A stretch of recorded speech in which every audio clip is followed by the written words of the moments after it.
Alors ici, on est sur du bac 2025, sur un exercice de radioactivité. Je vais regarder avec toi juste trois questions qui concernent la résolution de l'équation différentielle et l'expression de l'activité en fonction du temps.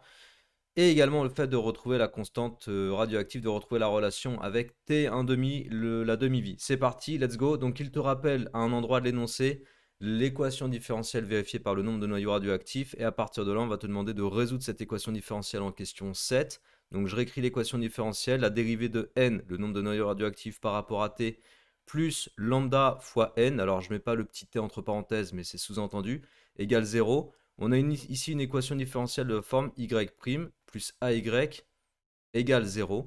Et les solutions de ces équations différentielles sont toutes les fonctions qui s'écrivent y égale une constante que je vais noter ici grand C, exponentielle moins a fois t, plus 0, puisque plus b sur a, mais en l'occurrence ici 0 sur a, donc 0. On va calquer les solutions, l'écriture générale des solutions, l'écriture des solutions générales.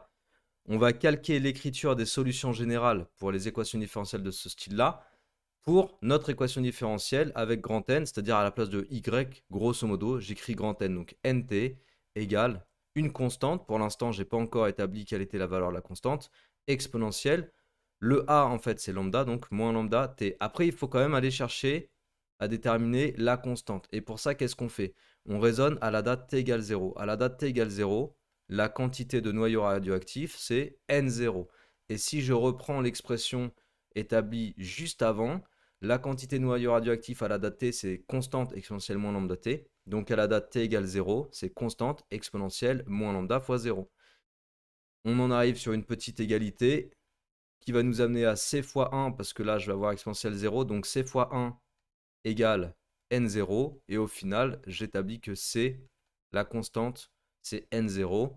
Et c'est ainsi qu'il vient que grand N à la date t, c'est n0 exponentielle moins lambda t. Alors une fois qu'on a établi ça, ça va être très facile d'aller chercher l'expression de l'activité en fonction du temps. Alors il te rappelait quelque chose également dans les données, c'est que l'activité c'est lambda fois n. Lambda fois le nombre de noyaux radioactifs à la date t. Donc ça c'est pour la question 8. Or, l'activité à la date t, c'est lambda multiplié par le nombre de noyaux radioactifs à la date t. Et là, tout ce que j'ai à faire, c'est à remplacer le nombre de noyaux radioactifs à la date t par l'expression trouvée précédemment, c'est-à-dire n0 exponentielle moins lambda t. Et il se trouve que lambda fois n0, c'est l'activité à la date t égale 0, autrement dit c'est a0.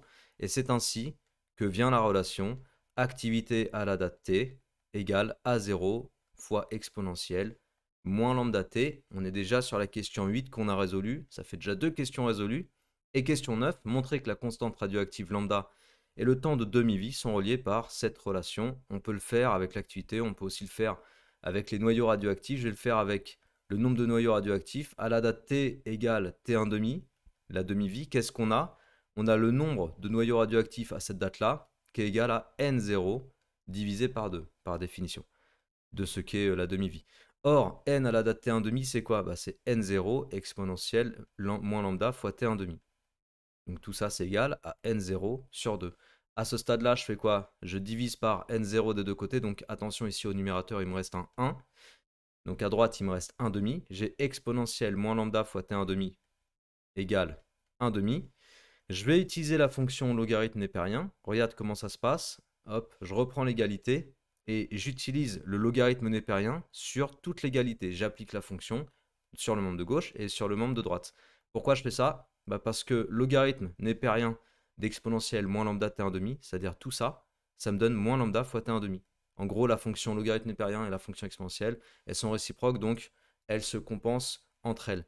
Et ln de 1 demi, c'est ln de 1 moins ln de 2. Propriété de la fonction logarithme, ln de a sur b, c'est ln de a moins ln de b. ln de 1, c'est égal à 0. Donc, membre de droite, il me reste moins ln de 2. Et puis, membre de gauche, j'ai moins lambda fois t1 demi. Qu'est-ce que je fais à ce stade-là? Je divise par 1, par moins 1, pardon. Et puis, on me demandait d'isoler lambda. Donc, je divise par t1 demi. Au final, il me reste bien ln de 2 sur t1 demi. Et ça, c'est ce qu'il fallait démontrer. Voilà, ça répond à la question 9. Donc, tu as vu, on a fait question Q7, Q8, Q9. Il n'y a pas de difficulté, il faut juste y aller tranquillou et appliquer ce que tu as appris à faire dans le cours. Et dans les exercices, c'est pour ça qu'il faut faire beaucoup d'exercices. Donc n'hésite pas à les suivre sur ma chaîne, sur TikTok et partout où je les publie et partout où je les corrige.